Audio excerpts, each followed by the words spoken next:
नमस्कार, स्वागत है आपका मिथिलांचल न्यूज़ में।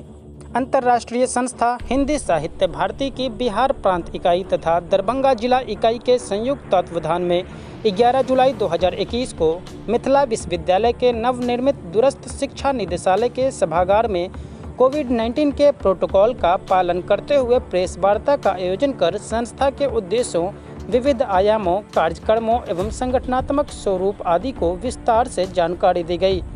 प्रेस वार्ता में संस्था के प्रदेश अध्यक्ष डॉक्टर दिनेश प्रसाद शाह, प्रांतीय महामंत्री अजीत कुमार सिंह, प्रांतीय संगठन मंत्री डॉक्टर सतीश चंद्र भगत, मार्गदर्शक मंडल के सदस्य प्रोफेसर प्रभाकर पाठक, दरभंगा जिला अध्यक्ष डॉक्टर आर.एन. चौरसिया, प्रांतीय मीडिया प्रभारी डॉक्टर संतोष कुमार, कार्यालय सचिव अमिताभ कुमार सिन्हा, हरी सहनी, प्रांतीय कार्यकारिणी सदस्य डॉक्टर प्रतिभा स्मृति व डॉक्टर ऋतु प्रज्ञा, अभिषेक कुमार सहित संस्था के अन्य गणमान्य व्यक्ति उपस्थित थे।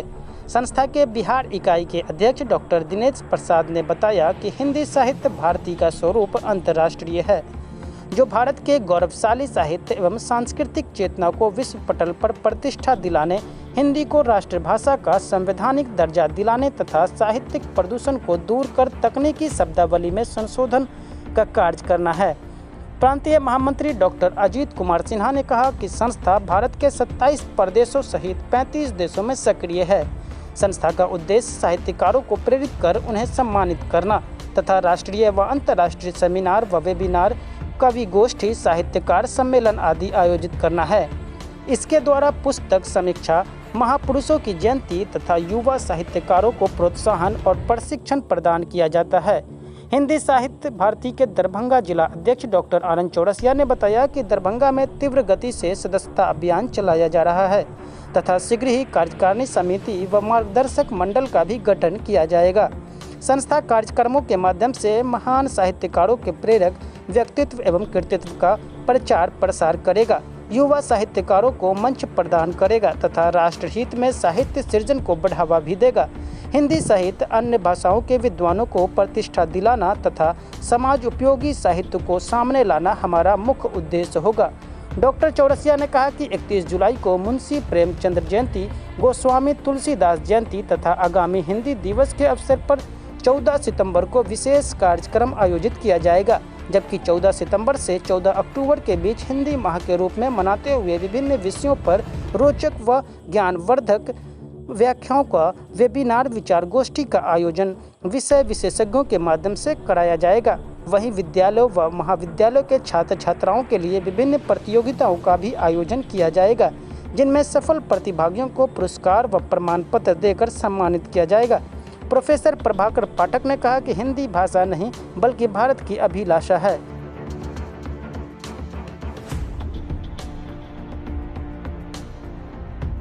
उद्देश्य बहुत पवित्र है और अगर हम लोग की इच्छा शक्ति होगी, दृढ़ है, तो बहुत संगठन आगे बढ़ेगा।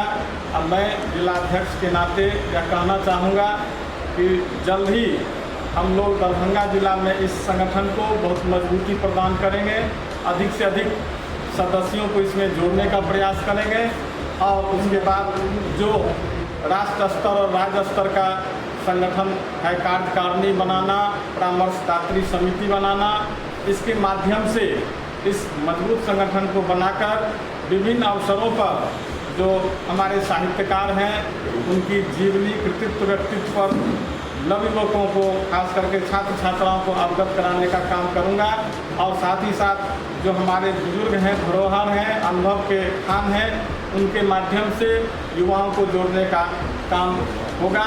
इस अवसर पर जैसे मुंशी प्रेमचंद की जयंती है, उनके उस अवसर पर उनकी जो तमाम कृतियाँ हैं, उनके जो किस तरह से संघर्षपूर्ण जीवन जीकर एक बड़े उपन्यासकार के रूप में ख्याति अर्जित की, ये इन चीज़ों की जानकारी, चाहे वो गोस्वामी तुलसीदास जी का जयंती हो या हमारे हिंदी दिवस आने वाले 14 सितंबर को है, तो पूरे एक महीना तक हम लोग विभिन्न महाविद्यालय, विभिन्न विद्यालयों में जा कर के, ऑफिसों में, बैंक में, इग्नू आदि संस्थाओं से जुड़ करके इस संगठन के माध्यम से एक हिंदी का माहौल बनाने का प्रयास होगा और इसके माध्यम से हम लोग अनुमंडल और प्रखंड स्तर पर, जैसा दिनेश जी ने कहा, उस स्तर पर भी जाकर के संगठन को मजबूती प्रदान करने का काम करेंगे।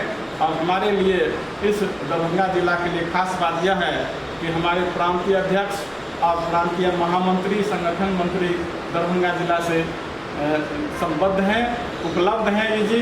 इसलिए मैं समझता हूँ कि बिहार में जितने ज़िले हैं उसमें बिहार दरभंगा जिला का निश्चित रूप से बहुत आगे नाम रहेगा। इन्हीं शुभकामनाओं और मंगल कामना मैं करता हूँ। इस संगठन को आगे बढ़ाने में सबों का मार्गदर्शन मिलेगा।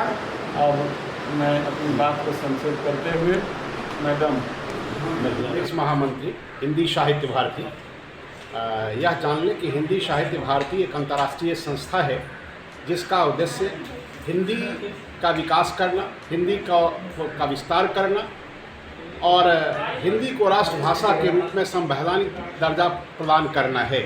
इसके लिए इसके कई आयाम हैं और इन आयामों में है कि महामहिम राष्ट्रपति महोदय जी को हम लोग पत्र लेखन करें कि हिंदी को संवैधानिक दर्जा प्राप्त हो। और हर जगह हम लोग कवि सम्मेलन, साहित्यकारों की गोष्ठी, यानी हिंदी के विस्तार और विकास के लिए जो भी प्रयत्न है वो सारे प्रयत्नों को हम लोग कर रहे हैं इस संगठन के माध्यम से। क्या आने वाले समय में दरभंगा शहर में भी कोई कार्यक्रम किए जाएंगे हिंदी साहित्य भारती के? आने वाले समय में दरभंगा शहर में भी कार्यक्रम होंगे और विभिन्न शहरों में, विभिन्न जिलों में भी कार्यक्रम होंगे।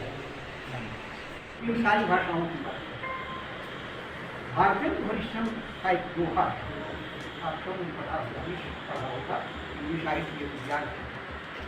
निज भाषा उन्नति है सब उन्नति को मूल। निज भाषा उन्नति है सब उन्नति को मूल। बिन निज भाषा के पढ़े मिटे नहीं को सूझ। बिन निज भाषा के पढ़े मिटे नहीं को सूझ। यहाँ ध्यान दीजिए, इस बूढ़े को ध्यान देने वाली बात यह है कि इस आदमी ने राष्ट्रभाषा, नहीं इस आदमी ने राजभाषा का, नहीं इस आदमी ने मातृभाषा की, इस आदमी ने कहा भाषा। आज इस हिंदी की हम बात करते हैं, आप बताओ कि उस हिंदी भाषा में किस भाषा का शब्द नहीं है? पूरे चैलेंज के साथ में करता हूँ। अंतर्राष्ट्रीय भाषा कहते हो अंग्रेजी। लालटेन तो हमारी माँ दादी कब से चलाती रहती है ना, लालटेन। आप लोग कैंची चलाते हो ना, पाकिस्तान भी चलाता है स्टेशन पर। वो कैंची शब्द अभी तक तब बहुत देशक विदेशक कहकर इसने मुझे जगा दिया है। अब सवाल ये है कि कैंची ये चलाती है, बताओ तो कैंची किस भाषा का शब्द है? नहीं कोई जानता। आप हिंदी जानते हो ना, तो तुर्की भाषा का शब्द। जिसको रोज सांस लेते हो, सांस ले रहे हो, वो हिंदी नहीं है, हवा, वो अरबी है। जिस महल में बैठते हो जाकर कामेश्वर महाराजा के, वो क्या है? अरबी है महल। मैंने जो लिखा कुलगीत, तो कई जगह से बात आई कि सारे शब्द होने चाहिए, सारी भाषाओं के शब्द होने चाहिए। तो पहला शब्द महल ही है, अरबी।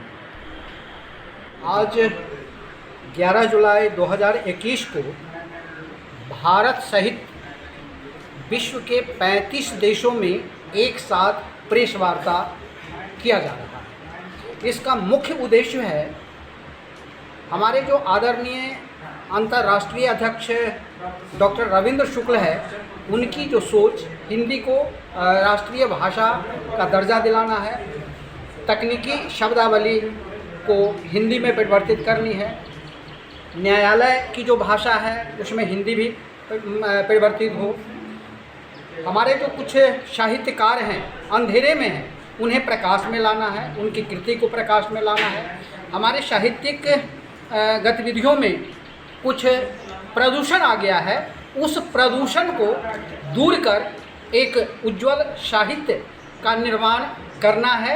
यह मुख्य उद्देश्य है इस प्रेस वार्ता का, जो कि